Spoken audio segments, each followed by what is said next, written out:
Boa. Bom, bom dia a todos e todas. Sejam muito bem-vindos. Hoje a gente tem o prazer, a alegria de ter com a gente o André Correia, que não tem sotaque, que eu imaginava que era carioca, mas ele é paulista. E então fico mais feliz ainda, um paulistano aqui ou paulista.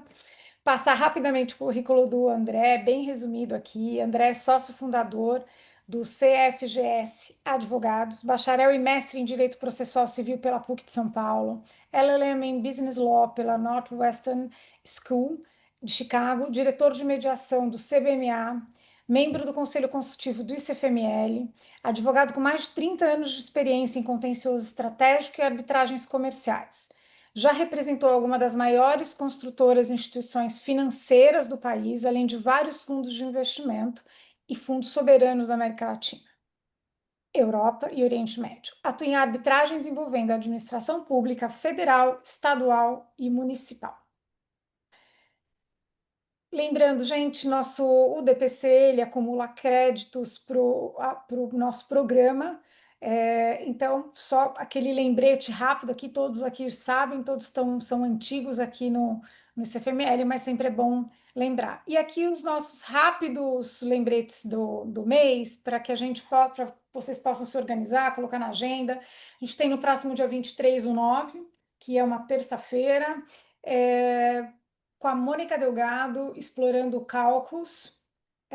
No mesmo dia, porém à tarde, a gente tem a partilha com os nossos queridos facilitadores Caio, Denise, Karen, Zé, que está aqui, Douglas Prado, não estou vendo outros, mas estão sempre aqui com a gente, falando sobre quando os mediandos são das relações.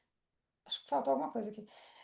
Quando os mediandos são das relações dos mediadores, entendi a frase melhor.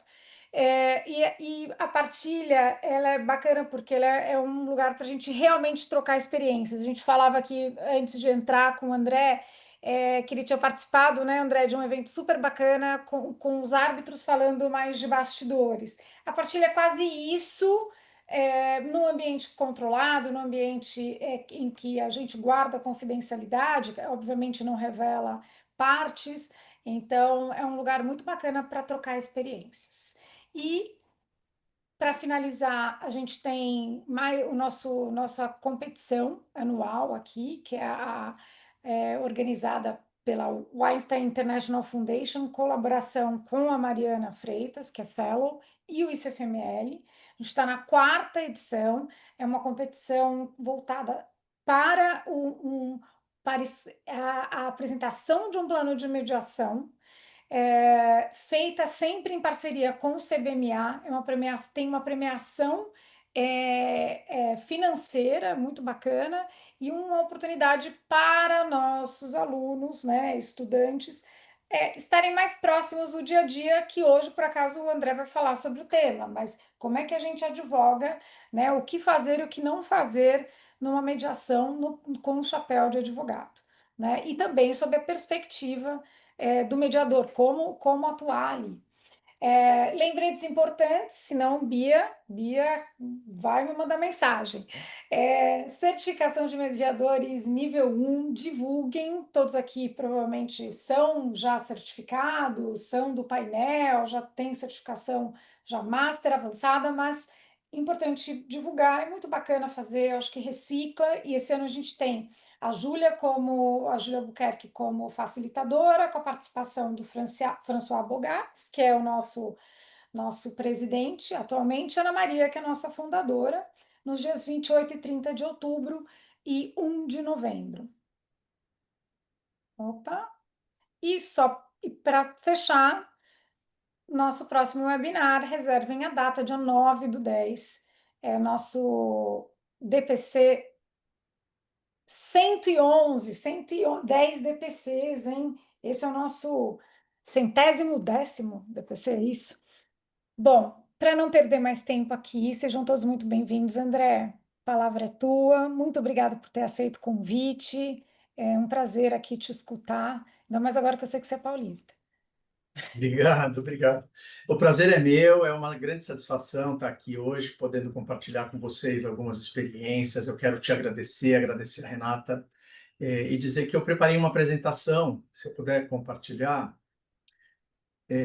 para apenas guiar um pouco a nossa conversa, e eu quero passar sobre temas muito práticos, né? Com uma visão 100% do advogado. Qual que é o papel do advogado na mediação? Coisa que eu me perguntei e me pergunto há algum tempo. E o que que o advogado deve fazer ou não? Que chapéu vestir? Existe alguma diferença, né? Ser advogado não é advogar em qualquer circunstância. E para refletir sobre isso, eu comecei a me perguntar como é que eu vim parar aqui na mediação, né? Eu sou um advogado de contencioso e arbitragem, e eu era muito cético em relação à mediação.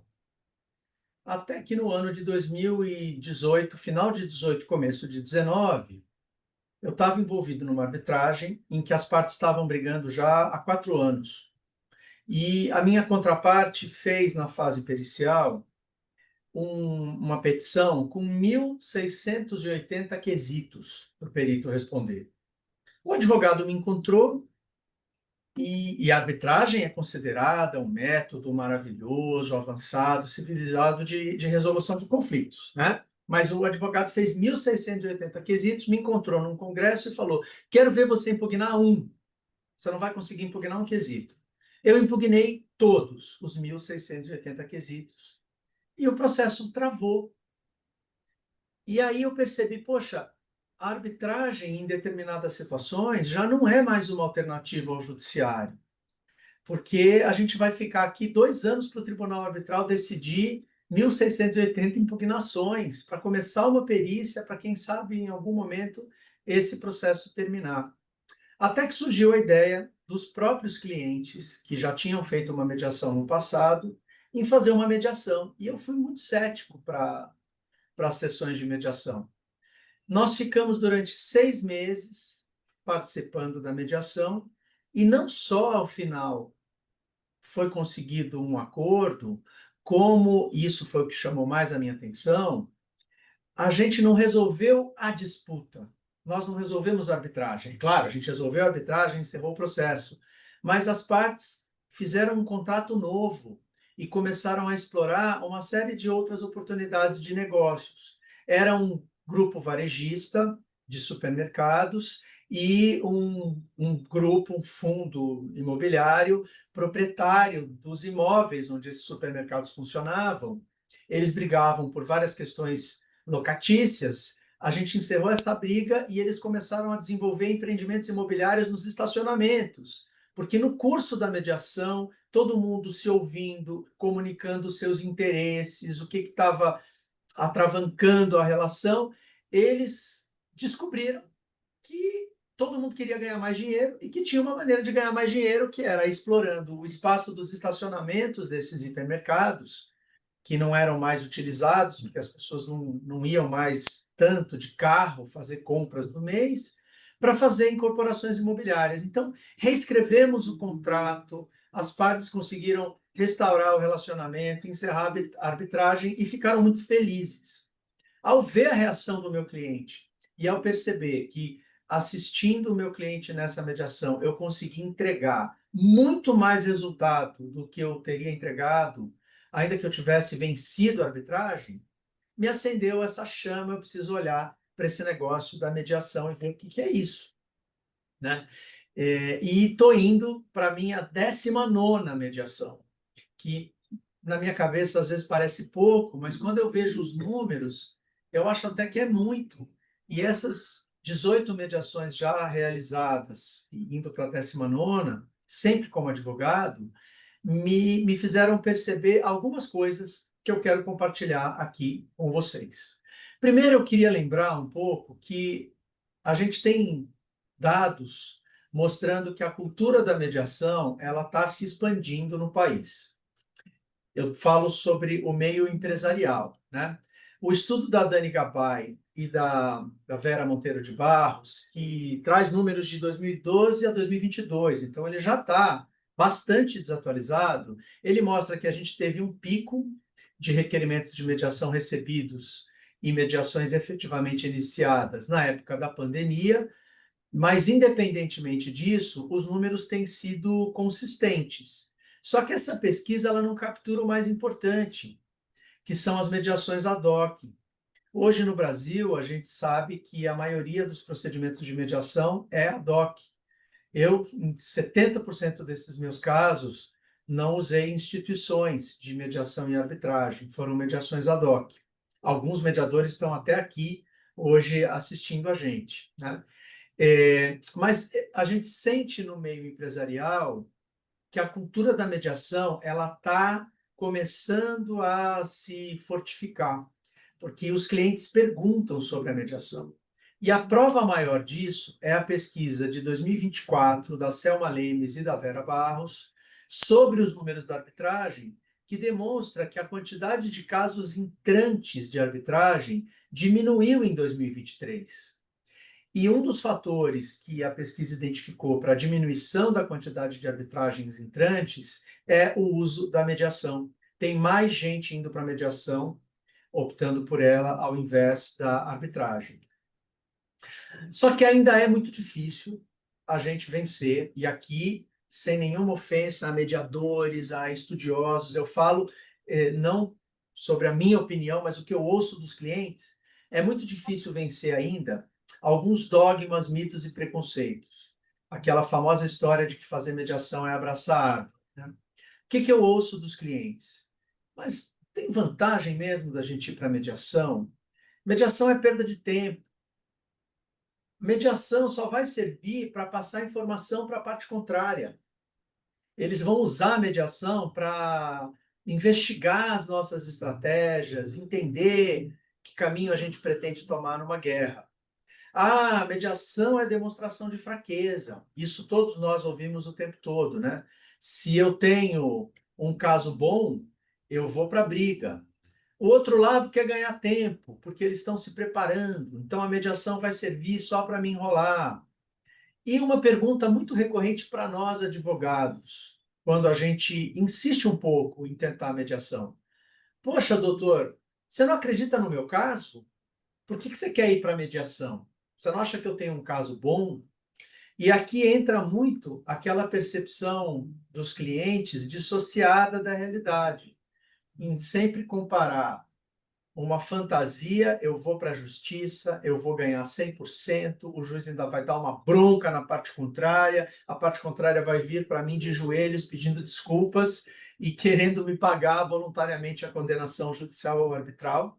Os clientes comparam isso com o que de fato eles poderiam obter na mediação. Fica uma comparação injusta, né? Porque eles não estão comparando a realidade com as possibilidades disponíveis dentro da mediação. E entra um pouco essa questão de a minha briga é uma briga ganha, eu não tenho nada para mediar. Eu vou entrar com um processo judicial, eu vou participar de uma arbitragem e vou massacrar a parte contrária. Como superar essas percepções? E é aqui que entra o primeiro papel do advogado que quer atuar em mediação.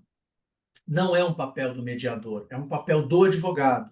Porque se esses dogmas, mitos e preconceitos não forem superados, o cliente não vai para a mediação. Eu identifiquei 6 principais atividades, papéis ou atribuições do advogado. A primeira, e acho que a mais importante, sem a qual a mediação não acontece, é educar o cliente sobre as vantagens da mediação. E o que eu aprendi com a experiência foi que a mediação tem algumas vantagens óbvias. A primeira, ela é voluntária. A gente sabe, está na lei, artigo 2º, inciso 5º, parágrafo 2º da lei de mediação. Ela não é obrigatória, a não ser que tenha lá uma cláusula escalonada no contrato, mas mesmo quando há cláusula escalonada que impõe que as partes tentem a mediação, as partes têm a liberdade de terminar quando quiserem. E, via de regra, têm a liberdade de iniciar também quando quiserem, né? Muitas cláusulas escalonadas dizem que as partes vão tentar negociar, se não der, poderão ir para a mediação, se a mediação não der certo, irão para a arbitragem. Mas é importante explicar para o cliente que não se trata de um processo. Qual é a dúvida dos clientes? Ah, mas se eu começar a mediação, depois se eu desistir, eu vou pagar o honorário de sucumbência? Não, não vai pagar.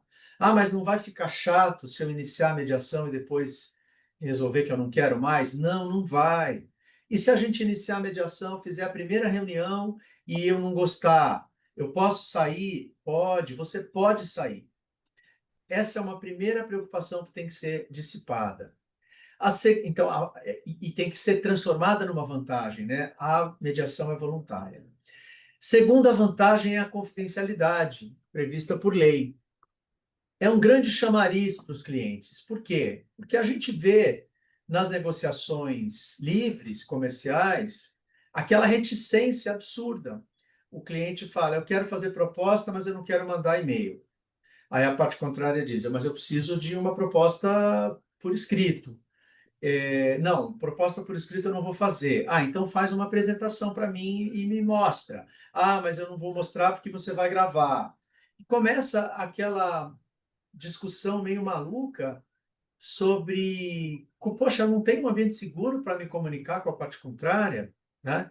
No meio empresarial, os clientes veem isso como um grande obstáculo. Eu vou falar com a parte presencialmente e acabou. E isso muitas vezes dificulta negociações complexas, em que você precisa ter um plano, uma proposta, uma planilha, números, para poder avaliar se aquele acordo tem possibilidade de avançar, né? A confidencialidade da mediação, ela é super importante porque ela tira essa preocupação dos clientes. E eu sempre falo, ela vincula o mediador, as partes, os prepostos, os advogados, todo mundo que participar do procedimento está vinculado pela confidencialidade. Então, fica tranquilo que você vai poder falar, cliente, muito mais coisa, de forma muito mais aberta e tranquila do que você poderia numa reunião. Ah, mas não vão cumprir esse dever de confidencialidade. Como é que eu faço para executar isso, para isso ser efetivo? A lei trata disso, né? A prova obtida no âmbito de uma mediação e carimbada com o selo da confidencialidade, ela é uma prova inadmissível em juízo ou arbitragem, artigo 30, parágrafo 2º da lei. E é quando a gente entra nessa parte que a chave dos clientes começa a mudar. Eles falam: opa, peraí, então, se eu fizer proposta contra proposta, minuta, ata, termo, nada disso vai poder ser usado contra mim depois? Não, não vai. Ah, mas e se eles violarem a confidencialidade? Né? Uma das soluções que a gente diz é: vamos pactuar uma multa, eventualmente, para isso. Mas e se eles violarem a confidencialidade mesmo assim, o que que acontece? O juiz ou o árbitro não vão poder decidir com base nessa prova, é uma prova ilegal. Ah, mas e se eles decidirem com base nessa prova? A decisão é nula. Ah, então peraí, agora esse negócio está me interessando. Já convenci CEOs com uma cultura muito forte de litígio a tentarem arbitragem quando eles entenderam a vantagem da confidencialidade. Uma coisa que passa completamente despercebida pelo mercado e que o advogado tem que explicar para os clientes é que o termo de acordo na mediação é um título executivo por força de lei. O que é isso? É um título executivo que você pode pegar, levar para o judiciário e executar. E a parte contrária tem que cumprir. É como um cheque, uma nota promissória, um contrato assinado por duas testemunhas, com uma obrigação de pagar, uma obrigação de fazer. Então você pode pular várias etapas ao conseguir um termo de acordo na mediação, economizando um tempo absurdo que você gastaria para conseguir uma sentença judicial transitada em julgado ou uma sentença arbitral transitada em julgado. E uma vantagem que os clientes também não enxergam é que, dependendo da relação, do grau de complexidade, do nível de beligerância, é interessante homologar esse termo de acordo da mediação na justiça, para você ter um título executivo judicial, que reduz ainda mais a margem de discussão sobre o conteúdo daquele acordo. Eu tive uma mediação muito interessante envolvendo uma empresa de uma sociedade de economia mista mineira, muito conservadora, muito complexa, com processos decisórios super difíceis, várias instâncias de decisão e o famoso problema do CPF. né? Eu não vou fazer um acordo e colocar lá o meu CPF. Como é que a gente atraiu essa empresa para mediação? E era um caso muito elegível para mediação, dizendo: nós vamos ter um termo de acordo, vamos homologar na justiça, você tem um título executivo judicial. Não só a parte contrária vai ter mínima margem para discutir qualquer coisa, mais aspectos processuais, como você está com três camadas aí de proteção ao seu CPF. Você fez a mediação, houve a assinatura de um termo de acordo e esse termo de acordo foi homologado na justiça. Não é a caneta do executivo A, B ou C que decidiu os rumos da empresa. Foi uma mediação bem sucedida. O quarto e último ponto, para educar o cliente sobre as vantagens da mediação, o quarto e último ponto dos principais para atrair o cliente para a mediação, que aí eu vejo que os mediadores falam bastante, é uma coisa muito difundida, mas muito pregada para convertidos, né? Os clientes precisam receber essa mensagem, é que a mediação coloca as partes no controle. O acordo é das partes. O que a gente diz para os clientes? Nós podemos ir para a justiça, o juiz vai julgar, depois três desembargadores vão ter que confirmar, e depois sabe-se lá o que vai acontecer no STJ. Nós podemos ir para a arbitragem. Na arbitragem, três árbitros vão julgar e acabou. Se você não gostar, não tem escapatória. O acordo é seu. Se você não estiver confortável, você não vai fazer. E se você fizer, você vai ter a tranquilidade de saber que aquilo partiu do seu racional, da sua decisão, da sua reflexão. É muito melhor um acordo que talvez não seja o ideal, a vitória completa, mas que está no seu controle, do que deixar terceirizar a solução da sua disputa para alguém que não tem nada a ver com essa história e que pode dar uma decisão ótima, mas pode dar uma decisão terrível. Eu estava num evento da OAB de Pinheiros, coordenado pelo Gustavo Melaré, e alguém deu um exemplo, acho que o juiz Pellegrinelli, super interessante, sobre mediação em questões de família, né? Um casal casado há 30 anos, está se separando, discutindo divisão de patrimônio, se matando. Eles é que sabem o que custou para formar aquele patrimônio, eles é que sabem o que cada um quer fazer com qual bem. E aí o juiz, ele dizia isso: eu vou ter que resolver quem fica com o quê quando não tem um acordo, um consenso sobre uma divisão cômoda. E, de fato, eu acho que essa é a grande vantagem da mediação. É o poder das partes de controlarem o resultado, o desfecho daquele conflito. Além disso, existem outros que a gente pode pontuar que sempre vale a pena identificar, né? O ambiente neutro. Pode parecer uma bobagem para os mediadores que ouvem isso, mas para os clientes é uma questão. Quem advoga sabe. Onde a gente vai fazer a reunião? Eu não estou em mediação, é uma negociação livre. Onde é que eu vou fazer a reunião? Ah, vem no meu escritório. Ah, não, no escritório de vocês a gente não vai, vocês são advogados da parte. Ah, então então a gente vai no teu escritório. Aí o cliente fala: eu não vou no escritório do outro advogado. Se ele não quis ir no teu, eu não vou no dele. Então, o que a gente faz? Vamos alugar uma sala num hotel, custo, logística, chateação, para fazer a reunião no ambiente neutro. Aí as paranoias dos clientes: será que estão gravando? Vou contratar uma empresa para fazer uma varredura, porque eu já tive uma situação, eu ouvi falar que colocaram um negócio no ar-condicionado. Vira uma coisa tão complexa, né? E sempre tem aqueles sabotadores do acordo, quando estão envolvidos nesse ambiente, botam uma lenha na fogueira que até cansa os advogados. Poxa, o lugar das reuniões não deveria ser um problema. Então, a gente tem que pensar que a mediação fornece um ambiente neutro. O escritório do mediador, a câmara de mediação ou arbitragem, onde está tudo controlado, tudo certo, ninguém vai gravar ninguém na reunião. A melhor comunicação.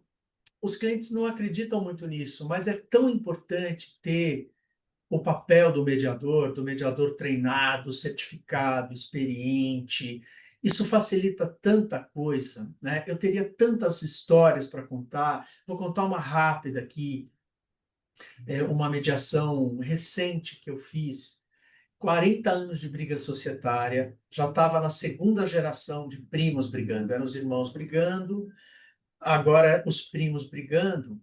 As partes não conseguiam dar bom dia uma para a outra. Quando a gente fazia reunião conjunta de mediação, na mínima faísca, o ambiente já se deteriorava.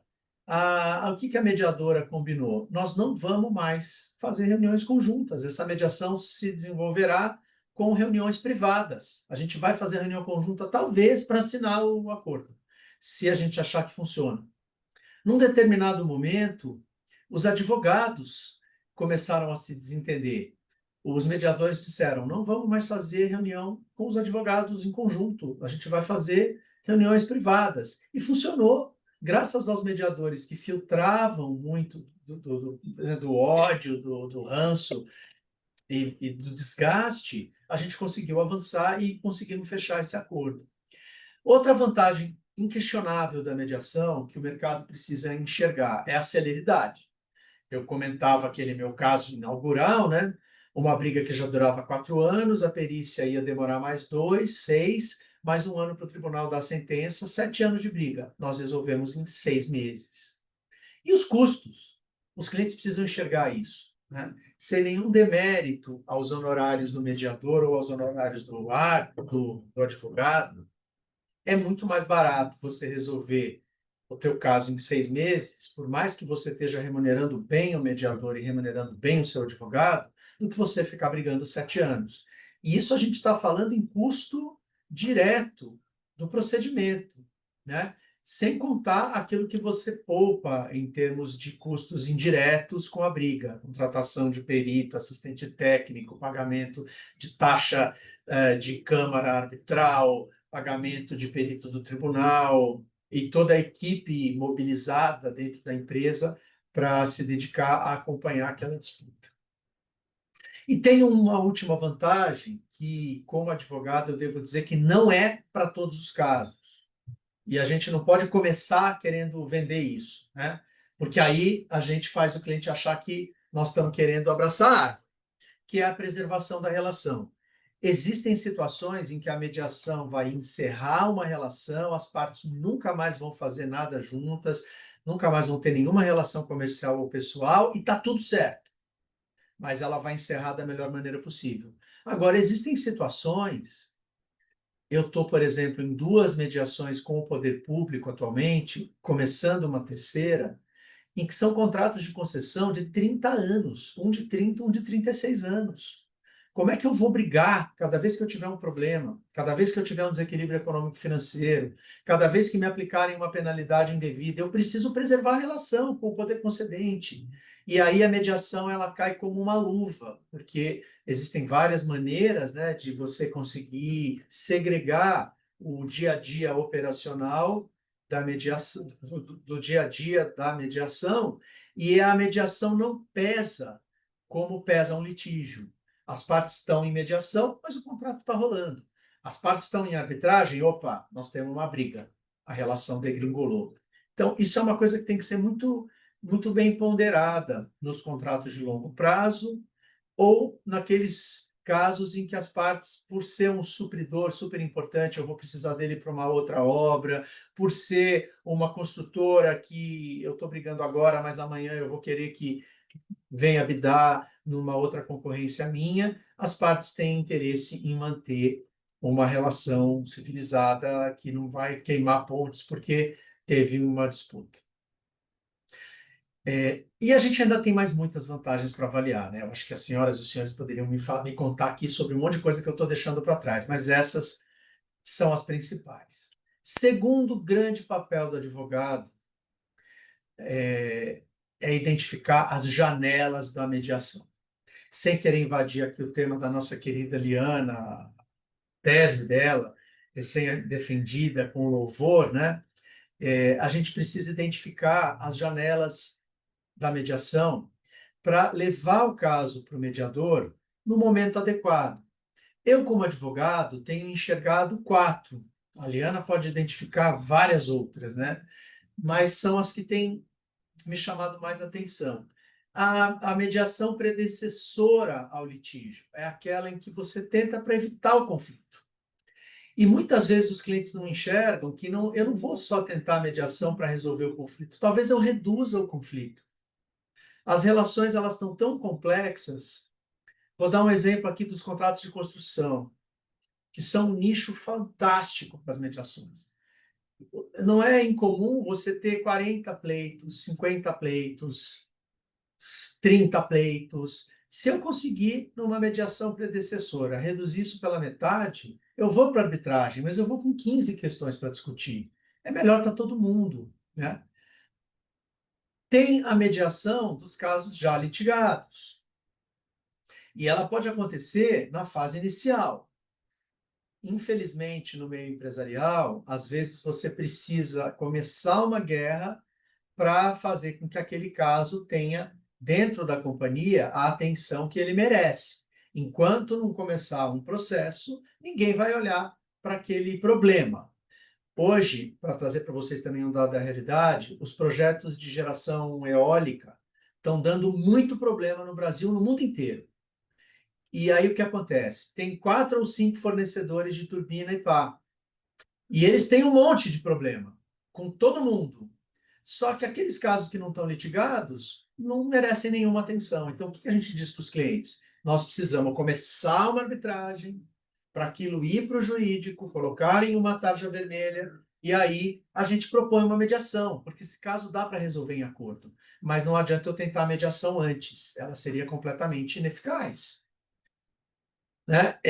Mas o que eu faço com o processo? Eu posso fazer o processo em paralelo à mediação, eu posso suspender para tentativa de acordo, tem várias configurações possíveis, mas é uma janela importante. Ainda nos casos litigados, eu enxergo uma janela de mediação importante, que é aquela que aparece após a dilação probatória. E aí, meus clientes que não me ouçam aqui, tem empresário que precisa apanhar um pouco, precisa sofrer, precisa sentir que os árbitros não vão te dar 100% de ganho de causa, que o que te venderam internamente não é tão fácil provar dentro do processo, a perícia não foi tão favorável assim, e aquelas testemunhas que batem na mesa na reunião dentro da companhia, a hora que chegam numa audiência, né, dão aquela amarelada e contam uma história um pouquinho diferente. Então, após a dilação probatória, os dois lados eles têm uma noção muito mais clara da realidade. Elas já conhecem os seus pontos fortes e pontos fracos. E ela já tem uma previsibilidade maior do resultado. E isso pode propiciar uma mediação mais efetiva, né? Exemplo concreto. Eu tive um caso societário super complicado porque os meus clientes tinham comprado uma empresa numa época em que a empresa ou ela vendia o controle dela ou ela ia perder o contrato de concessão que ela tinha acabado de conseguir. A empresa tinha que construir uma fábrica de cloro no Nordeste, não tinha dinheiro para fazer o investimento, o prazo da obra ia se esgotar e eles iam perder a concessão. Então eles toparam fazer um contrato bastante leonino com um investidor estrangeiro. Né? Mas eles fizeram o contrato que eles fizeram. E aí eles estavam brigando, se matando, uma relação horrível, um investidor se sentindo usado.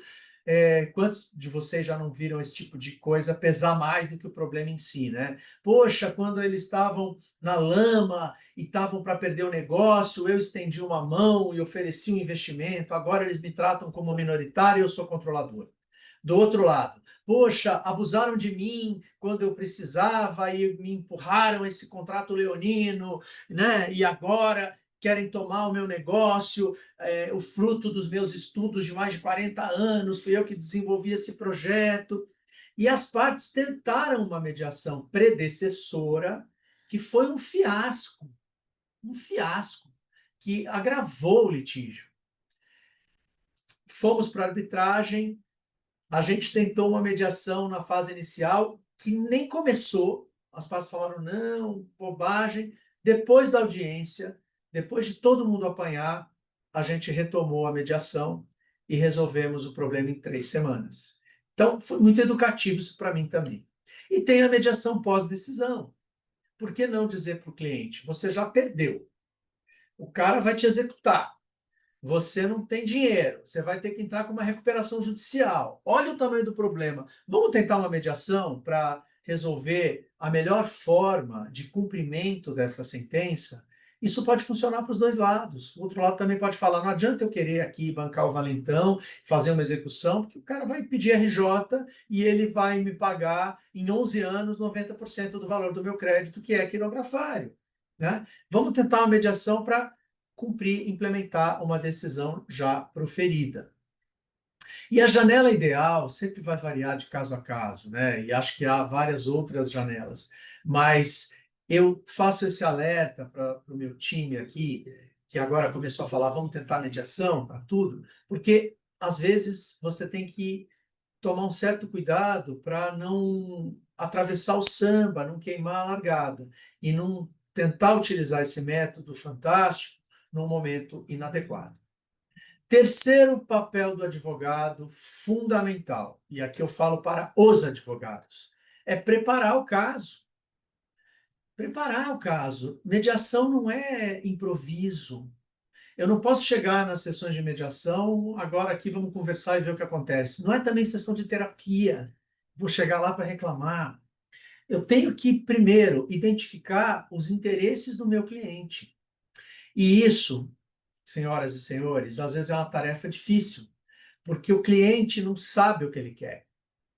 E muitas vezes o cliente ele tem a famosa posição e não o interesse. Eu quero receber uma indenização de 100 milhões de reais. Mas por que você quer essa indenização de 100 milhões de reais? Porque eu quero a indenização de 100 milhões de reais. Ele descumpriu o contrato, ele não está me atendendo, eu vou ter que contratar um outro, eu vou rescindir e eu quero a indenização de 100 milhões de reais. Conversando com o cliente, às vezes você entende, mas o que está ruim? Não, ele não está me atendendo no prazo, eu preciso que ele dê manutenção em tantos equipamentos, eu preciso que ele faça tais obras de reparação de um pedaço da obra que ele já fez e que não ficou bom. Mas peraí, e se ele fizer tudo isso? Ah, mas ele tem que trocar o gerente de projeto, ele tem que trocar o subcontratado tal que eu não gosto, ele tem que encurtar o cronograma, mas e se ele fizer tudo isso, te atende? Não, me atende, mas ele não vai fazer. Por isso eu quero rescindir, ele tem que me pagar os 100 milhões. Vamos tentar na mediação. O que você quer é resolver estes problemas. Os 100 milhões de reais subsequentes a uma rescisão contratual, eles são o que você está dando como solução número um para esse problema. E aí, quando o cliente vai com essa cabeça, fica muito mais fácil, né? Identificar os interesses e abandonar um pouco as posições e explorar dentro da mediação soluções criativas, porque às vezes a parte contrária vem com uma solução ouvindo o outro lado, que o outro lado não tinha pensado e que atende também, né? A avaliação do BATNA, da melhor alternativa ao acordo negociado. Muitas vezes o cliente ele não tem a menor noção, isso eu enfrento com 80% dos clientes, não tem a menor noção do BATNA dele, porque tem aquela percepção maluca da realidade, né? E não tem noção, não ter noção do BATNA impede que você mapeie uma zona de convergência. Então, o cliente ele quer ganhar 100 milhões de reais, mais a rescisão do contrato, é, mais o perdão, um pedido de desculpas da parte contrária, isso é o que ele tem na cabeça dele. Mas ele está longe de conseguir isso no judiciário ou no tribunal arbitral. Se você fizer um early assessment do caso, contratar um perito de fora, ele vai dizer, não, no máximo, teus pleitos têm mérito em 50% dos casos. Você vai ganhar 50 milhões, você não vai ganhar 100. Pode ser que você ganhe a rescisão, mas você não vai ganhar 100 milhões, você vai ganhar 50, né? Esse é o seu BATNA. Ah, então maravilha. Quanto que eu topo abrir mão para fazer um acordo? Quanto vai me custar a briga? Qual o valor do dinheiro no tempo? Quanto que eu topo deixar na mesa para não ter a dor de cabeça da briga e poder rescindir esse contrato e colocar outro empreiteiro no lugar? Ah, eu topo abrir mão de mais 10 milhões, eu vou gastar mais 5. Poxa, por 35 milhões eu faço um acordo. A gente já tem aqui, olha, entre 35 e 50 é um negócio legal. Você já vai para a mediação, se a parte contrária oferece 20, você fala, olha, 20 tá longe, mas ele deve ter um target maior do que 20, né? Será que ele não consegue chegar dentro da minha zona de 35 a 50? Isso é super importante para você ter uma discussão eficiente. Comunicar ao mediador o que está em jogo, o que está pegando para o seu cliente, o que o seu cliente quer, qual que é o BATNA dele, qual que é a zona de convergência. Isso é o papel do advogado.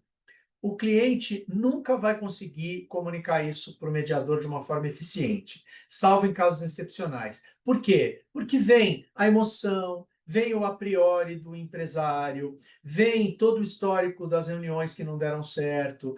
Ninguém nunca chega numa mediação logo após a deflagração do conflito, né? Tem toda uma história antes de você ir para a mediação. E é muito difícil ter objetividade, clareza e tranquilidade para comunicar as coisas ao mediador. Eu sei que muitos mediadores acham que isso é importante, deixar o cliente falar, deixar extravasar a emoção, e mas eu acho que nunca o advogado vai deixar de ser relevante no sentido de, bom, agora que meu cliente já falou bastante, mediador, deixa eu te dizer, tem isso, são essas questões controvertidas. O que a gente precisa resolver? Esse ponto. Né?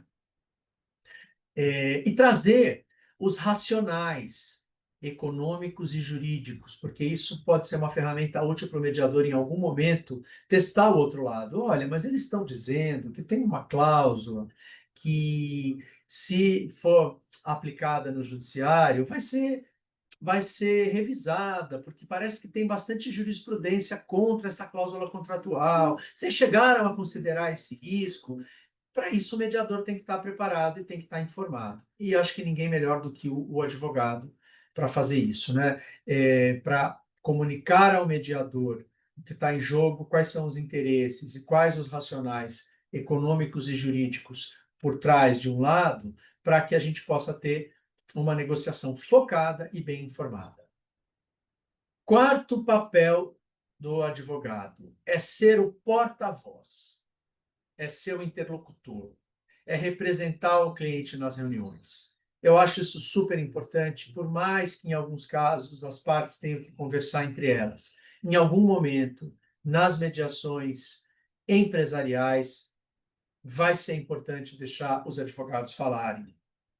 E aí o que vai funcionar, né? Os advogados preparados, treinados e conhecedores do ambiente da mediação falarem, que a gente vai ver ao final, se vier um advogado totalmente paraquedista e você colocar ele para falar, você pode piorar a situação.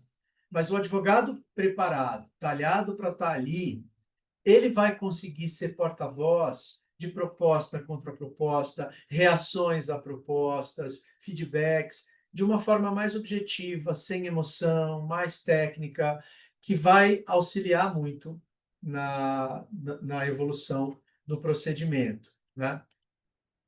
E um papel fundamental do advogado como porta-voz do cliente é ser o chato que vai cobrar a agenda da mediação. O que eu vi nesses meus 18 casos já concluídos, né? Algumas mediações foram mais eficazes do que outras, porque elas tinham uma agenda, um mediador mais preocupado em fazer o procedimento andar.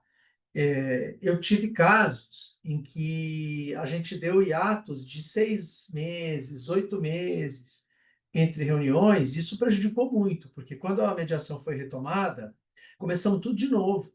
Difícil você continuar do ponto em que você parou há 6, 8 meses atrás. E o advogado ele tem que cumprir aquele papel chato de cobrar agenda. E aí, mediador? Como é que fica? Próxima reunião, privada ou conjunta? Você cobrou a parte contrária, eles ficaram de fazer um estudo XYZ e voltar para a gente. Né? E cobrar o cliente.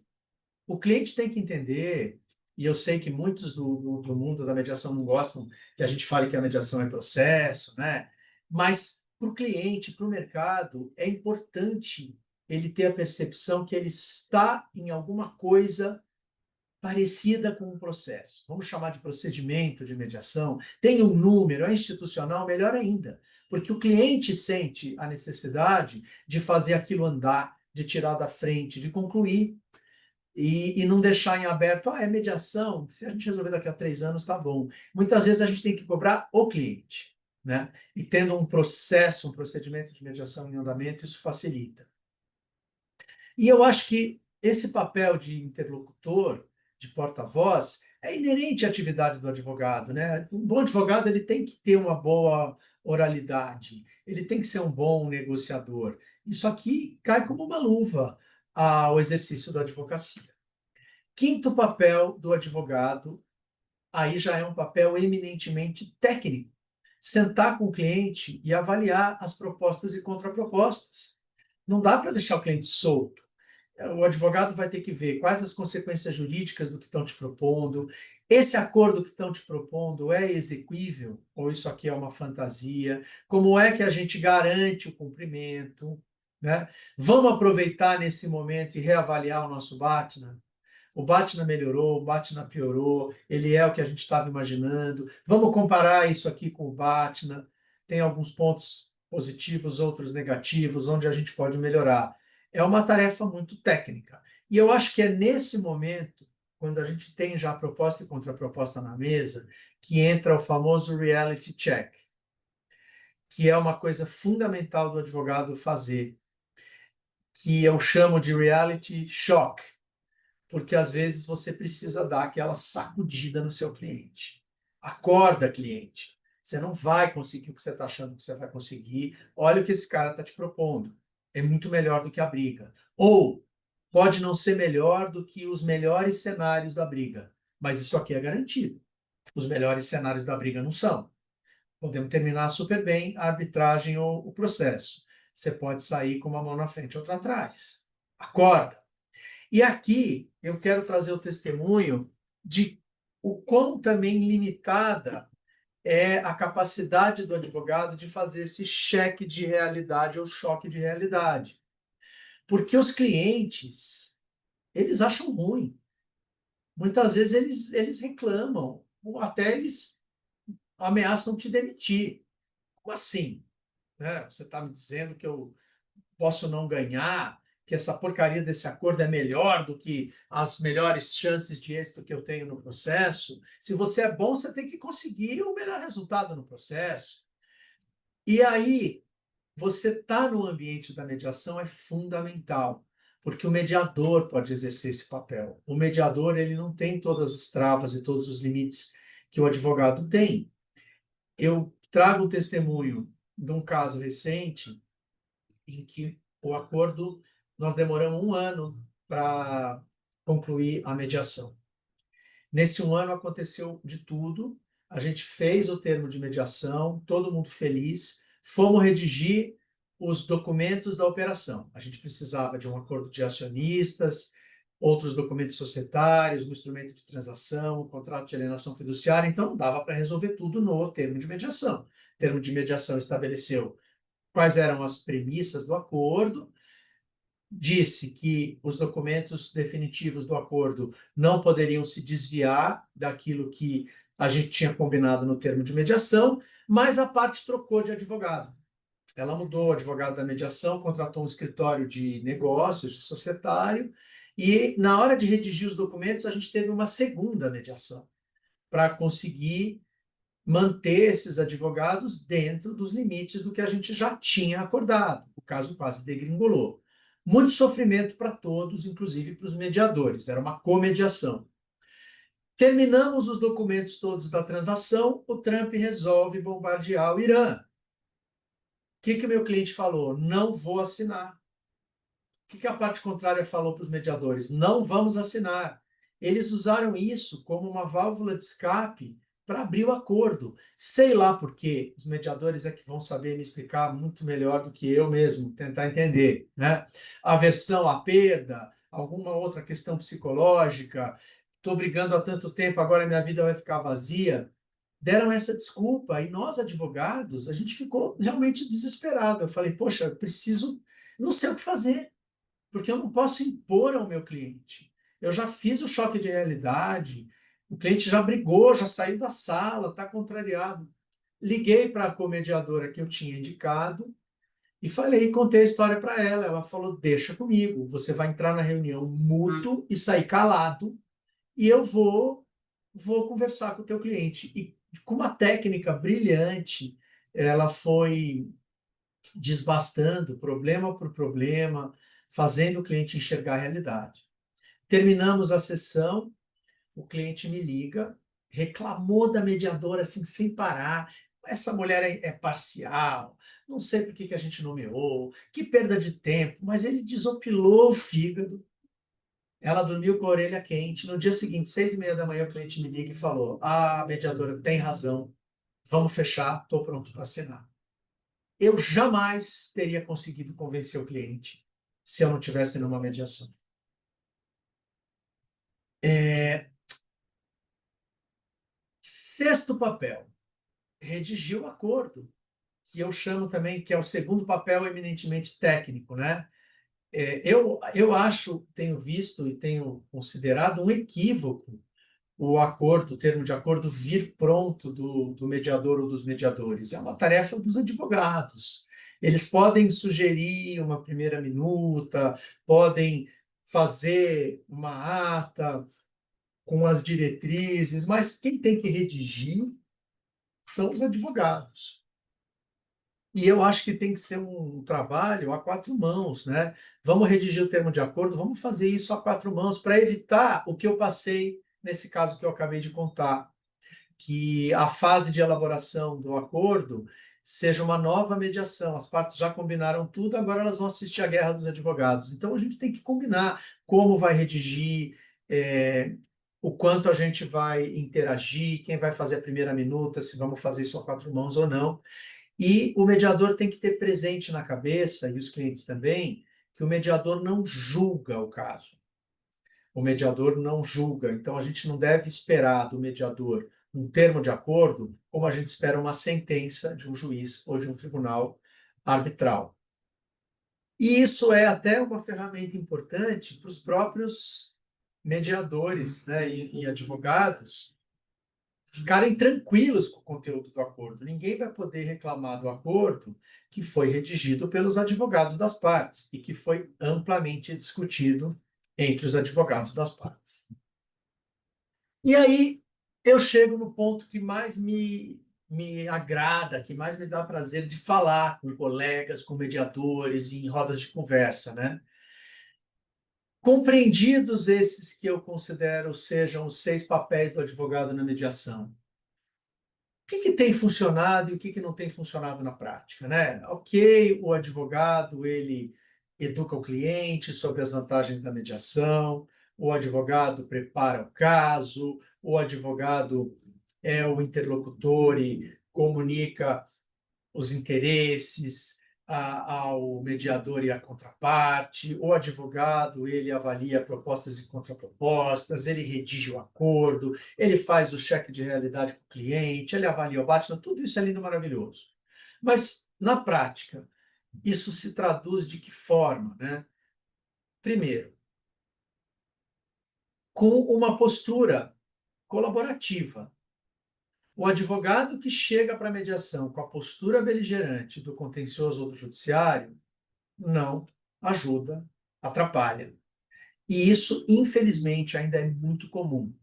Eu acho que a comunidade da mediação deveria divulgar mais esses treinamentos de advocacia na mediação, a certificação do advogado na mediação, porque a gente vê advogados muito experientes que chegam dentro de uma sessão de mediação com as quatro patas, né? Um monte de tijolo, bomba, soco inglês e as quatro patas na mesa, como se tivessem numa audiência judicial. Não é nem numa audiência arbitral, em que a postura ela é um pouco mais suave, um pouco mais civilizada.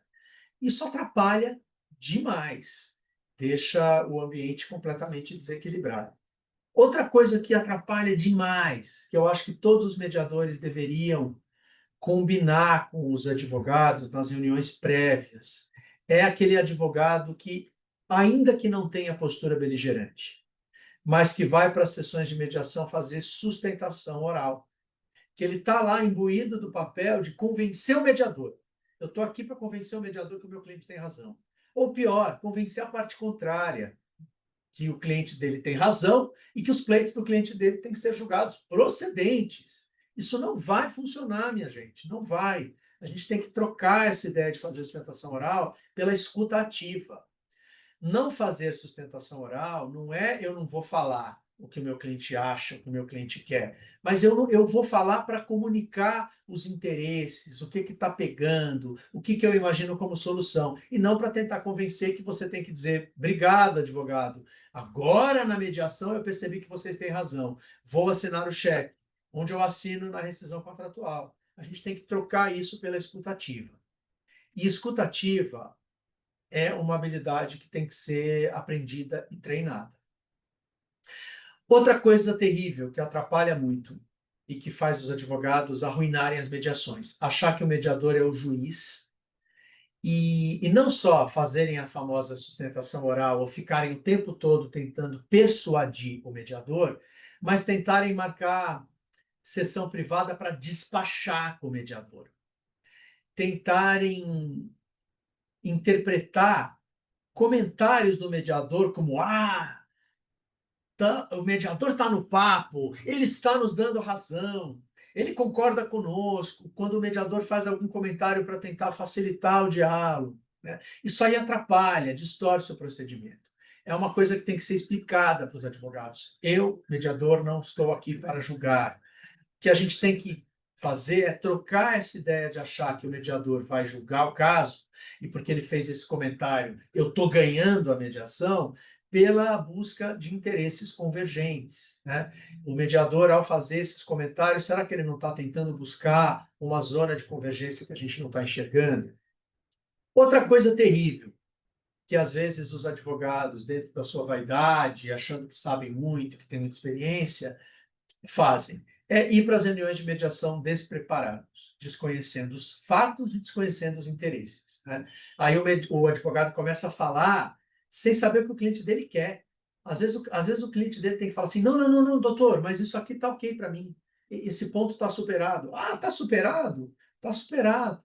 Quanto tempo a gente não gasta com um advogado que não se comunicou com o cliente previamente, né? Um advogado que não conhece os fatos, o advogado que não conhece a história. Eu estou discutindo um projeto do setor elétrico. Esse advogado não sabe o que é a ANEEL, ONS e CCE. Ele não vai conseguir ajudar, ele está perdido lá, mais perdido do que cego em tiroteio. O advogado precisa conhecer os fatos, os documentos e os interesses dos clientes. E os mediadores também. Faz muita diferença você ver mediadores preparados, que leram o contrato, que pediram um material prévio para os advogados, que se informaram sobre as notificações e as causas da disputa, em comparação àqueles mediadores que, do nada, chegam lá só para ouvir e para aplicar técnicas, né? É importante os mediadores também conhecerem os fatos. Outro ponto que tem atrapalhado muito, proposta prematura. Primeira reunião. Não, então a gente está aqui, a gente quer isso, nosso valor é esse, nosso piso é esse, a gente não negocia abaixo disso, é pegar ou largar. Eu tinha esse vício de achar que eu tinha que estar preparado para fazer proposta. E eu fui aprendendo com mediadores experientes sobre o momento adequado de colocar uma proposta informada. A informação não é só aquela que eu tenho, é aquela que eu obtive ao longo do processo de mediação. Eu entendi e eu enxerguei algumas coisas com a escutativa do outro lado. Então, talvez eu vá colocar aqui um item na minha cesta que seja mais fácil para a parte contrária aceitar do que aquilo que eu estava imaginando originalmente. Propostas prematuras têm arruinado mediações. Falo por experiência própria. E a desconfiança. Aqui pode ser meio radical a minha posição, mas se o advogado e a parte não entenderam qual é a do procedimento de mediação, não estão preparados e estão achando que a mediação vai ser utilizada pela parte contrária só para obter informação, eu acho melhor não fazer. É melhor esperar. Nós não estamos na janela adequada, né? Porque a gente tem que estar num ambiente de confiança e sabendo que a mediação não está sendo utilizada para obter informação, que a gente vai respeitar a confidencialidade, que é um valor tão caro desse instituto. Então, também, aqueles advogados, ou quando nós estamos do nosso lado com o cliente, que ele quer, doutor, vamos para a mediação, porque aí a gente consegue testar as águas e obter informações do outro lado. Eu prefiro não ir. porque além de ser uma postura de má fé, não vai ser uma experiência boa. A parte contrária não é idiota, ela não vai ficar dando informação. Eu tive um caso recente em que a gente teve em que brigar, em que bater na mesa, porque as sessões de mediação eram assim. A parte contrária dizia: não, nós queríamos entender um pouco os números da empresa. Então, como vocês não estão dando documentos para a gente não tem acesso ao que compõe as linhas da demonstração financeira, a gente queria que vocês preparassem uma apresentação, não sei das quantas. Durante 3 ou 4 sessões, a gente foi, de boa fé, fornecendo informações. Chegou uma hora que eu tive uma reunião privada com o mediador e falei: meu amigo, ou esse cara me fala o que ele quer, que ele está disposto a fazer, o que está no horizonte dele em termos de acordo, ou ele me traz alguma coisa, ou chega, eu não vou para a quinta reunião de mediação para dar informação para a parte contrária. Ah, mas fica tranquilo, isso tudo é confidencial. Eu sei, mas por mais que seja confidencial, eles estão absorvendo esse conhecimento e eles estão tendo ideias. Amanhã vem uma ação de responsabilidade contra o meu cliente, que era o administrador da companhia, independentemente deles usarem ou não as coisas, eles não vão usar nada, mas eles sabem, eles conhecem os números. Eu estou dando para eles caminhos é, nos quais eles podem atacar meu cliente. Então, assim, ou resolve esse negócio anda, ou nós vamos encerrar. E aí o mediador conseguiu, com algumas reuniões privadas com a parte contrária, encerrar essa malandragem e a mediação caminhou, né? Se for para agir que nem o diabinho do mal, é melhor não fazer a mediação. E isso também eu acho que é o sétimo papel do advogado, quando ele percebe uma contraparte assim, tem que tentar corrigir, o mediador tem que ajudar, ou vamos encerrar, porque a gente vai acabar queimando pontes, deixa o caso rolar, quem sabe numa nova janela, e é o papel do advogado quando o seu cliente está com esse espírito. Se é para fazer uma mediação com esses objetivos, eu, advogado, não vou. Se é para fazer uma mediação para ter uma postura colaborativa, escutativa, buscar interesses convergentes, ir preparado, fazer proposta no momento certo, confiar no instituto, no mediador e na parte contrária, e respeitar a confidencialidade, a gente está diante de um procedimento que pode nos trazer uma solução rápida, que vai deixar o cliente muito feliz. E eu, como advogado, sempre gosto de terminar dizendo, e vai deixar o advogado muito feliz. Porque no nosso meio é comum, e eu enfrentei isso junto aos meus sócios. Puxa, mas vale a pena esse negócio? Nós vamos abrir mão de tantos honorários, isso aí não dá dinheiro. Equívoco absoluto. No mundo complexo de hoje, o advogado bom é o advogado de soluções. Os americanos falam isso, alguns europeus falam isso, e muitos brasileiros têm percebido isso. O advogado bom não é mais aquele cara da década de 60 que estava num pedestal e que chega na audiência para causar e brigar e bater na mesa e ofender a parte contrária, né? É o advogado que resolve o problema do cliente de forma rápida e eficiente. E a mediação é uma ferramenta fantástica para conseguir esse resultado. É uma forma alternativa que vai trazer celeridade, redução de custo, confidencialidade, todas aquelas vantagens sobre as quais a gente conversou e que vai deixar o cliente satisfeito ao final. De todas essas minhas mediações, um percentual alto, aqui eu não saberia dizer quanto, mas 60% no mínimo de casos terminaram em acordo. Em nenhum caso o cliente reclamou depois. No judiciário, 50% dos clientes ganham, mas querem recorrer, porque tem alguma coisa que ficou faltando. Na arbitragem, 50% dos clientes ganham, mas acham que alguma coisa ainda não está boa. Eu já tive caso de sentença arbitral que o cliente ganhou 100%, mas ele não gostou da sentença, porque ele falava, eu esperava mais. Mas, meu amigo, você tem que olhar o dispositivo, julgo procedente, procedente, procedente. Ah, mas foi muito light. Poxa, mas você quer ganhar ou você quer que o tribunal dê uma bronca na parte contrária? Nos meus casos, até agora, de mediação, eu não tive um cliente insatisfeito. E uma experiência legal para contar para vocês. Esse acordo agora dessa briga de 40 anos, que acho que foi a mediação mais dura que eu já enfrentei, que demorou um ano, que teve o bombardeio do Irã, que a gente achou que não fosse fechar, nós terminamos, todo mundo se abraçou, todo mundo agradeceu por e-mail, todo mundo voltou para casa. 4 semanas, um mês depois, eu recebo uma cesta super chique do cliente com uma cartinha falando: olha, agora, passado um mês e que a gente conseguiu digerir o que aconteceu, e a gente quer agradecer você e o escritório, todo mundo que participou da mediação, pelo esforço e o empenho de vocês em buscar essa solução que, olhando agora com o acordo fechado, foi a melhor solução que a gente poderia obter. Que incrível, que maravilhoso! Conseguimos expulsar aquele chato daquele minoritário da nossa empresa, estamos livres. Eu nunca recebi um presente de um cliente por ganhar um caso judicial ou arbitral, né? E a mediação, meus sócios, advogados, colegas, ela admite honorários de êxito.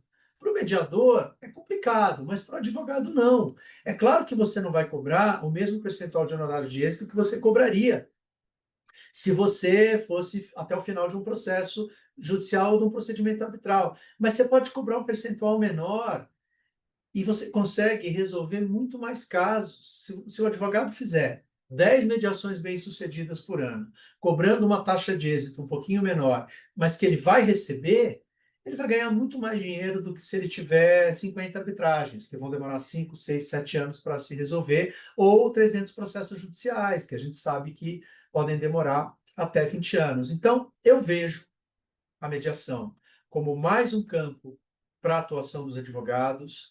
Eu acho que os advogados estão demorando para entender que é uma ferramenta moderna, está todo mundo correndo atrás da IA, né? E as pessoas não estão olhando para a mediação como deveriam, e é uma forma de amplificar as possibilidades de obter sucesso no exercício da advocacia. Com isso, eu concluo agradecendo muito a paciência de vocês e, se quiserem perguntar qualquer coisa, eu estou super à disposição para responder. André, muito obrigada. Foi excelente. Fui anotando aqui. Chegou uma hora que eu já comecei a tirar foto do slide, porque não dava mais tempo. Tamanho número de itens. Eu quero te agradecer. Eu acho que você teve uma visão assim muito ampla. Eu particularmente adoro essa temática do papel do advogado na mediação. Há muito tempo eu estudo isso aqui, tenho vários amigos aqui assistindo. A Lê está aqui, o Zé Mangini, a gente falava sobre isso ontem num outro evento. Então, queria te agradecer em nome do DPC, da Paula, da Cecília, que está em mediação agora, da Giovana, que está em licença maternidade, o nosso time DPC aqui, e, claro, em nome do CFML. A gente está com nossos webinários são sempre mais enxutos, é sempre um público de 20 pessoas. Hoje você está aí com, a gente já bateu 25. Então quero te dizer que isso é muito sucesso aqui para o nosso DPC, que é um evento mais enxuto mesmo, não é um grande evento de 100 pessoas, não, a proposta não é essa. Então eu queria passar aqui a palavra para a Silvia, que levantou a mão. Silvia, bom dia, que bom te ver Bom aqui. dia, tudo bem? Bom dia. Tudo. André, obrigada pela sua exposição, foi maravilhosa. Muitas coisinhas caindo. E aí eu fiquei com uma pergunta para você. Outro dia, conversando com os colegas, uma reunião, era um conflito lá no escritório. Aí eu perguntei por que vocês não tentam uma mediação. Aí um dos advogados falou: mas se eu tentar uma mediação, o meu cliente vai achar que eu estou enfraquecendo e que o processo perderá a força. Eu tentei argumentar, mas ele estava assim de ouvidos fechados. Aí eu fiquei pensando, o que eu poderia ter dito a ele para ver com que ele falasse que não, que é uma outra postura, que é uma postura até mais negocial. Mas o cliente estava com sangue nos olhos, o advogado com a faca. O, o lado de lá do nosso escritório ficou assim: o que a gente faz? Falei, bom, eu estou fora, né? Porque ah, eles não quiseram ouvir. Como você agiria num caso desses? O que você diria para esse colega e o que ele poderia dizer para o cliente dele? Olha, Silvia, é excelente a tua pergunta. A gente enfrenta isso, né? Quando você tem um co-counsel junto com você, você está querendo propor a mediação, mas o teu co-counsel não entende, acaba te sabotando. Essa questão da demonstração de fraqueza é um dos dogmas, né, que eu coloquei lá no início. Eu acho que a gente passa por dois caminhos. O primeiro é tentar resgatar a história das vantagens da mediação. Olha, pensa bem, olha tudo que a mediação pode te trazer, é confidencial, ninguém vai ficar sabendo, mas passando por aqueles itens que são as vantagens da mediação, ainda pode ficar a dúvida, tá, mas o meu ponto não é esse. Eu propor já vai passar para a parte contrária a mensagem de que eu estou fraco, que eu não acredito no caso. Ele vai crescer. Eu uso uma técnica que tem funcionado até agora. Eu falo não. Você propor a mediação vai ser uma demonstração de boa fé que vai deixar você bonito na fita, para falar o português claro, perante o juiz e o árbitro. Porque, olha só, você é o cara que fez tudo certo. Apesar de você estar brigando, você quer resolver da forma mais civilizada possível, que é a mediação. Se você propõe a parte contrária, não aceita, olha o que você vai poder dizer. Ele é beligerante, ele está de má fé, ele quer a briga pela briga, ele é irracional, ele está destruindo o valor do negócio. Então, eu acho muito interessante, porque os clientes viram uma chave. Ah, mas eu vou parecer melhor, então a gente vai para a arbitragem com uma posição superior. Eu falo, não é juridicamente você não mudou nada na tua vida, mas você vai ter o discurso para os árbitros, olha, até uma mediação eu tentei, e este maluco, esse beligerante, esse mal intencionado não quis, né? E esse argumento até hoje tem conseguido convencer os clientes, tá? Quando não convence, é porque de fato essa turma não está preparada. Então não é o momento, não é a janela. Obrigada. Da próxima vez que eu vir isso numa reunião, eu vou usar esses argumentos. Ah, obrigada, Sil. O Ale tá com a mãozinha levantada, mas ele sumiu. Não sei o que aconteceu. Tive um problema aqui com a minha câmera, mas eu vou abaixar a mão. Eu Ah, imaginei. Por quando eu favor, passo Ale. pro vídeo, vocês estão me ouvindo bem, né? Sim, sim, pode falar, Ale, Estamos te Bom, perfeito. ouvindo bem. primeiro, parabéns, André. Sensacional sua palestra. Fazer um pedido encarecido, porque eu sei que seu escritório é um grande escritório também praticante de advocacia na mediação. Pensem, considerem mais a mediação institucional, né? A gente ajuda não só a Vera, não é pela Vera Helena, e nem pela também querida companheira de pesquisa, que a gente melhora os dados, mas a gente reforça, porque assim, as instituições controlam o LGPD, né, a Lei Geral de Proteção de Dados, os dados e informações, os sigilos. Então a gente tem grandes profissionais, grandes listas, grandes instituições, não tem nenhum problema o ADOC. Eu até estou falando aqui abertamente para os meus colegas, cobrem mais caro no ADOC, porque no ADOC você tem muito mais funções, além de ser mediador, mediadora. Então, estou fazendo um esforço para a gente privilegiar as instituições que a gente tem. A maioria das instituições já estão criando incentivos, né? Então, você tem as taxas normalmente aproveitadas na arbitragem, então, nessas janelas de oportunidade que você mencionou. Então, é só não é nenhuma recomendação, porque o seu escritório é um escritório que tem pensamento crítico de ponta, né? Vocês é que fazem a tendência. Mas por isso que eu encarecidamente falo, considerem mais a institucional. E indo um pouquinho, terminando minha fala na linha que a minha colega Silvia também falou, né? Ego é difícil, nós somos preparados para apresentar argumentos jurídicos para o outro lado. Então, o advogado extrapola, porque ele olha para o outro como se fosse alguém que ele precisasse convencer, né? E você foi perfeito na sua palestra de colocar que assim, não adianta convencer, primeiro tem que entender o que o outro quer, né? Compreender o que o outro está dizendo, para ver o que é possível fazer com isso. Isso é muito mais importante. Eu acho que você foi preciso na colocação dessa troca de mindset. E por fim, encerrando de verdade, adorei o reality shock em vez de reality check. Então, André, vou citar você como autor, vou falar, olha, advogado tem que fazer reality shock nos seus clientes, né? Tem que dar um choque de realidade nos clientes. Adorei, muito obrigado. E passo a palavra para minha querida Renata Moritz. Eu só queria reagir um pouco a esses teus pontos, porque você levantou dois pontos muito importantes, tá? Ah, eu tenho, eu concordo que a mediação institucional, em vários contextos, ela é muito mais eficiente. por vários motivos, né? Eu acho que a gente precisa educar um pouco os clientes e o mercado sobre todo esse trabalho de secretaria que as instituições fazem, né? Porque realmente você tem razão, o mediador ad hoc ele tem que cobrar mais caro, ele vai ter que fazer tudo, ele vai ter que fazer tudo. Segundo ponto, que é uma coisa que tem feito os clientes gostarem da mediação institucional, né? A questão da confidencialidade no âmbito de uma mediação institucional, ela ganha contornos mais robustos. Por quê? Porque as instituições elas dizem assim, você não precisa se preocupar, ao final do procedimento, se não tiver acordo, eu vou destruir os documentos que foram produzidos no âmbito da mediação. Ah, você vai destruir? Vou. Se for físico, eu vou triturar. Se for eletrônico, eu vou destruir e vou te mandar um certificado de que a gente destruiu. Poxa, então não tem risco de vazar? Não, não tem risco de vazar. E isso é uma coisa importante da gente ter na cabeça quando fala da mediação institucional. E tem o fator processo, né? No meu caso lá, da Sociedade de Economia Mista Mineira, para eles era uma tranquilidade. Eu tenho o procedimento de mediação número 3/2023. O acordo foi celebrado no âmbito do procedimento de mediação número 3/2023. Não foi ele, com o CPF dele, que fez o acordo, tem um processo.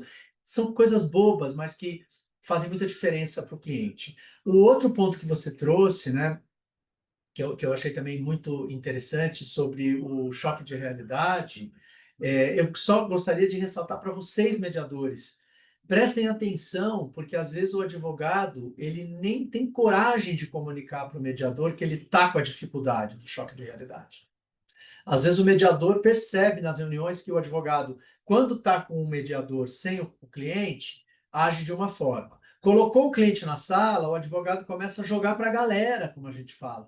E é importante o mediador perceber isso e falar: esse advogado está cheio de pudores. Ele não pode falar para o cliente dele que a cláusula contratual da multa de 300% do valor do contrato é nula e que ela nunca vai vingar no judiciário, nem no tribunal arbitral. Mas foi ideia do CEO colocar aquela cláusula. Então o advogado ele já falou uma ou duas vezes, mas ele fica acanhado. A hora que esse assunto chega na mediação, o advogado se contrai. Então é importante vocês, mediadores, perceberem isso também, porque a gente tem um limite, né? Eu não posso tratar o meu cliente mal a ponto dele me mandar embora. Chega uma hora eu vou parar de falar. Bom, gente, vou tentar ser bem rapidinho aqui. André, super obrigada.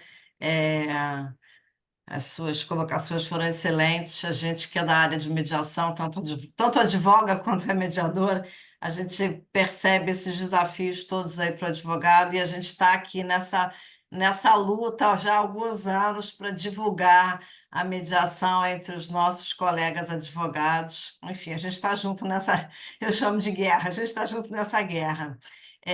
Achei super interessante quando você citou o exemplo dessa mediação relativamente recente, das empresas que brigavam há 40 anos, que você chegou no seu limite e que aí você pediu para a mediadora que você tinha indicado que atuasse, né, e que esclarecesse o cliente o que ele estava perdendo se ele não assinasse o acordo e tudo mais, e como é que ela conseguiu trazer luz para o seu cliente. No dia seguinte, ele aceitou celebrar o acordo. É o que eu sempre falo, né, gente? O advogado ele tem que entender que quando ele está em mediação, ele tem que formar uma equipe com o mediador. Trabalhar em colaboração, isso eu aprendi com a minha professora Samantha Pelágio no Mediário, quando eu fiz a minha certificação, e nunca esqueci.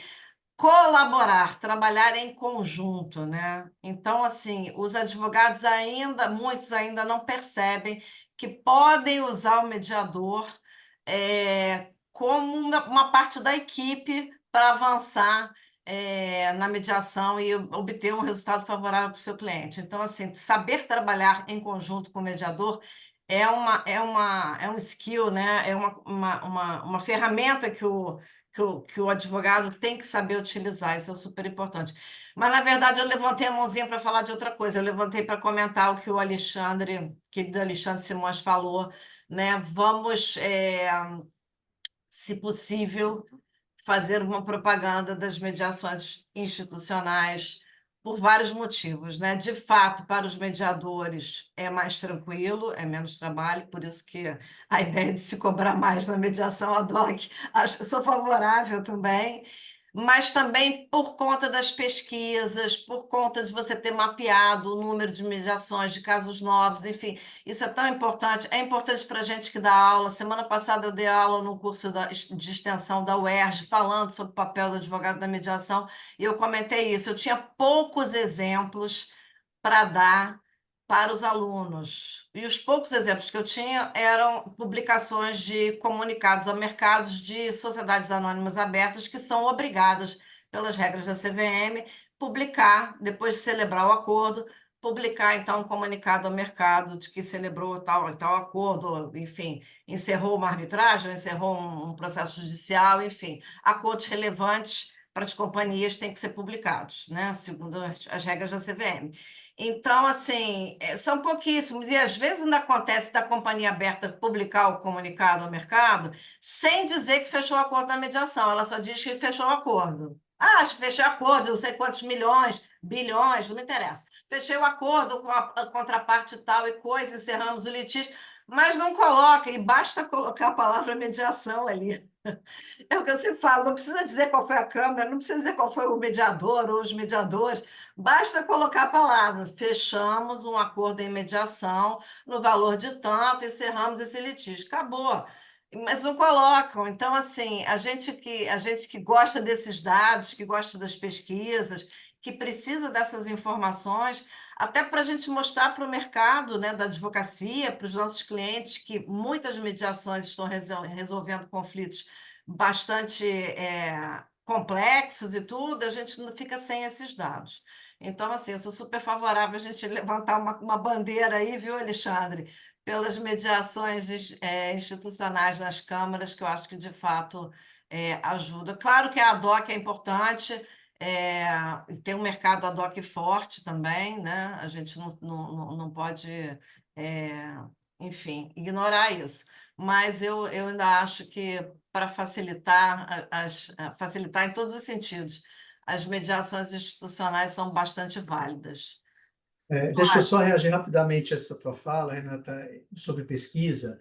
Valeria a pena os institutos, o próprio ICFML, cogitarem algum tipo de parceria com o Jusmundi, com aquela Associação Brasileira de Jurimetria, porque eu conheço outros escritórios que estão fazendo muitas mediações, né? Eu comentei com você o pessoal do Bermudes, o pessoal do Ferro, eles estão fazendo, advogados parecidos comigo, assim, de formação, que eram do contencioso, foram para a arbitragem, agora estão na mediação. Eu falei, você na mediação? Eles falaram a mesma coisa sobre mim. Você na mediação? Tá resolvendo, pô, tá resolvendo. A gente troca figurinhas, eles têm uma quantidade legal de casos também. Então, talvez fazer uma pesquisa junto aos escritórios Sim. e aqueles grandes litigantes, né, com o apoio de um Jusmundi, uma ABJ da vida, que eu acho que a gente vai ter muito mais número para divulgar. Sem dúvida, sem dúvida. Ótima ideia. Flávio, por favor. Obrigado, Renata. É sempre um prazer falar depois de você. Paty, eu sei que a gente está no horário, vou tentar falar o mais rápido possível, mas não posso deixar de trazer uma preliminar. Você falou que haveria hoje convidados ilustres, e eu queria cumprimentar aqui a doutora Juliana. É um prazer enorme encontrar uma amiga de colégio aqui, que eu guardo um carinho enorme, apesar da gente não se ver há muitos e muitos anos, que eu guardo um carinho pela mãe dela, que foi minha professora. Então, Gil, muito bom te ver. Bom te ver, Flávio, também. Agradeço a Paty aqui, querida amiga, que me convidou. E só aproveitando em um parênteses, 1 minuto, senão a Paty me mata também, e eu peguei tua palavra, só para falar, André, que no escritório também a gente tem muitas mediações, e eu sou do Trent, né, para quem não sabe, e eu sou super entusiasta, até por isso que eu estava conversando com a Paty outro dia, ela falou, então vai lá, aparece lá. Então, prazer estar aqui. Paty, obrigada. André, parabéns. Aproveitar aqui que eu peguei a palavra, adorei sua palestra. E Flávio, prazer estar aqui com vocês. Então, devolvo a palavra. Beijo. Obrigado, Gil. Gil, você teve a felicidade de vir no nosso melhor palestrante. André, parabéns de novo, é uma delícia te ouvir. Realmente os ouvidos e tudo fica. Nós ficamos mais felizes de ouvir tua fala direta e realista. Eu queria só falar do papel do mediador, porque você pontua aquele advogado que atrapalha. Ou atrapalha porque não tem experiência, ou desconhece a mediação, ou porque realmente não está preparado, ou porque veio com uma função de meio teatral, de ser aquele advogado beligerante, apareceu e nos toma por juízes querendo, como você falou, despachar conosco. Acontece e acontece muito. Vem despreparado para negociar, quer as propostas prematuras. Você pontuou muito bem essas posturas que atrapalham. Eu só não diria, eu pediria licença para falar, não é que atrapalha, André. Eu acho que cabe a nós, mediadores, trazer, como a Renata disse, esse advogado para a equipe de construção de consenso. Que nós tenhamos preparação, que nós mediadores, saibamos contornar essas situações que podem gerar impasses, que podem gerar desconforto, para que o advogado aprenda como ele pode também ter as vantagens na boa mediação. Então, eu queria realmente quase defender esse advogado que, nas tuas palavras, atrapalha, porque cabe a nós trazê-lo para uma mediação eficiente. Eu só queria fazer esse comentário. Obrigado a todos. Obrigado pela tua pergunta e pela tua colocação. Eu acho que você tem toda a razão. É super importante o mediador educar esse advogado e perceber se esse advogado tem que ser substituído, né? Porque eu já tive situações também que o mediador falou, não coloca o doutor fulano, traz o doutor cicrano, porque ele está com outra postura, ele está com outra cabeça. E você falou uma palavra tão interessante, Flávio, sobre fazer teatro. Eu fiz um curso nos Estados Unidos em que um cara falou exatamente isso, eu não vou lembrar o nome dele, mas ele dizia o seguinte, o advogado, ele é como um ator, e ele tem múltiplos papéis. Quando ele está fazendo a mediação, ele tem que vestir uma outra máscara. Isso me ajudou pra caramba, porque eu sou do tipo que, se a parte contrária começa a me irritar, o advogado da parte contrária começa a subir o tom, eu sou treinado para em algum momento eu vou reagir igual. Fez uma ironia, eu já vou anotar qual é a ironia que eu vou fazer de volta. Isso daí é muito nosso DNA. E esse cara falou, daí eu falei, não, aqui eu estou fazendo outro papel. Aqui eu sou outra pessoa, então aqui eu vou respirar, vou dizer, olha, essa ironia não é cabível, não é disso que a gente está falando. Eu queria reforçar que o meu cliente, o ponto dele, não é que ele acha que o seu cliente é um bandido, não é isso. Mas ele ficou desconfortável com essa retirada de um prolabore que não foi aprovado em reunião. E aí você vê que a coisa flui, né? A coisa flui, o mediador já toma a tua palavra, já fala, não, seguramente, tal, papapá.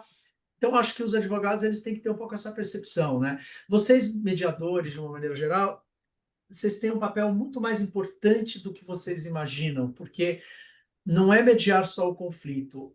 Ainda no Brasil, vocês têm que educar os advogados, né? Reconhecer quem que está atrapalhando e às vezes tirar o cara da sala mesmo, tá? Tem eu não vou ficar citando nomes aqui, mas uma mediadora muito amiga de todos vocês, que eu achei ela fantástica.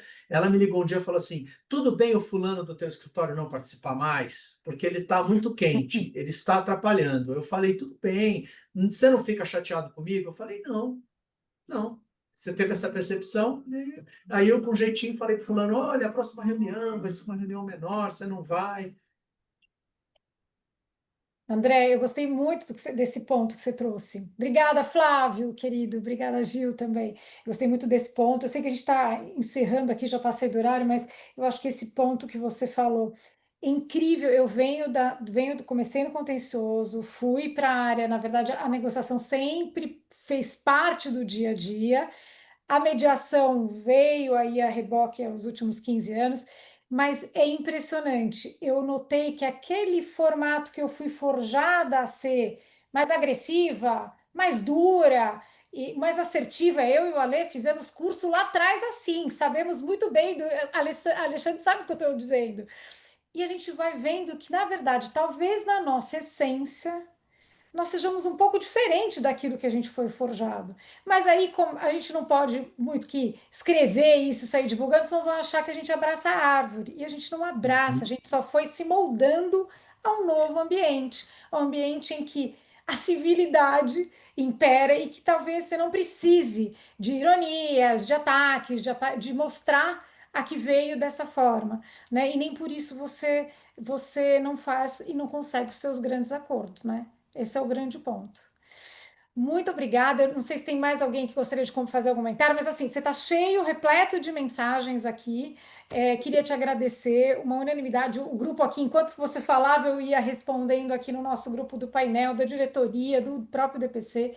Muito obrigada. É um prazer te receber, porque das outras vezes eu só te escutei em eventos maiores.